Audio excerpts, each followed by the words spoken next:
Il reste donc une semaine et pour tous, c'est la chasse aux indécis. On parle d'une abstention record.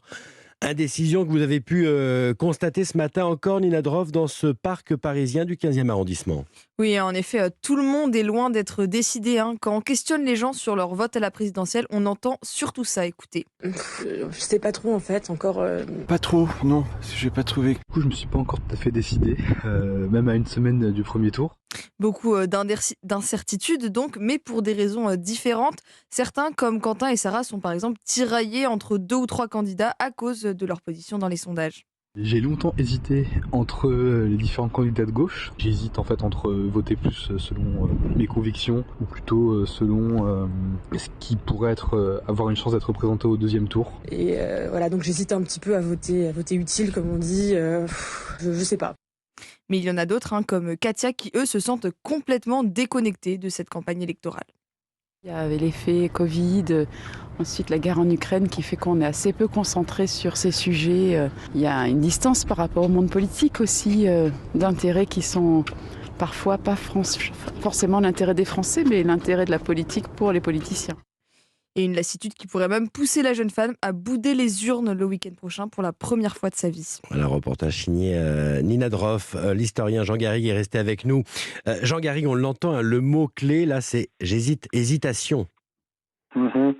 Oui, c'est très variable selon les candidats, hein. Par exemple, pour Emmanuel Macron, on sait qu'a priori, il y a au moins les 3/4 de ceux qui se proclament, enfin, qui désirent voter pour lui, qui le feront le jour venu. La sociologie de ces électeurs les prédispose à aller voter. On sait que c'est beaucoup plus fluide, beaucoup plus incertain, par exemple, chez les électeurs de Marine Le Pen ou de Jean-Luc Mélenchon, parce que ce sont des électeurs de catégorie plus pauvres, qui votent moins, qui sont toujours dans l'incertitude, ou alors les jeunes, dont on sait qu'ils s'abstiennent beaucoup. Donc ce paramètre du taux d'abstention va être un paramètre très important avec celui du vote utile. Déjà. Convaincre, on dit 32% d'indécis, c'est du jamais vu, non ? C'est du déjà vu, mais dans des moments qui ont été franchement des moments un peu pauvres de la vie politique. Il y a eu des taux d'abstention records, notamment au deuxième tour de l'élection de 1969, parce que s'affrontaient Georges Pompidou et Alain Poher.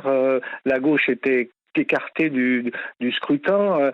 Il y a eu des moments comme ça. Le premier tour de 2002, où l'abstention a sans doute provoqué l'échec de Lionel Jospin, qui n'a pas été qualifié pour le deuxième tour. Mais il n'est pas certain que cette abstention se confirme là. Tout peut se passer en une semaine. Et ce qui fait quand même, si vous voulez, le cœur de la motivation abstentionniste, c'est l'insatisfaction par rapport à une offre et puis l'impression qu'il n'y a pas d'enjeu dans une élection. Alors est-ce que les électeurs vont considérer véritablement qu'il n'y a aucun enjeu ? Ça c'est une question qui reste ouverte. Juste pour terminer,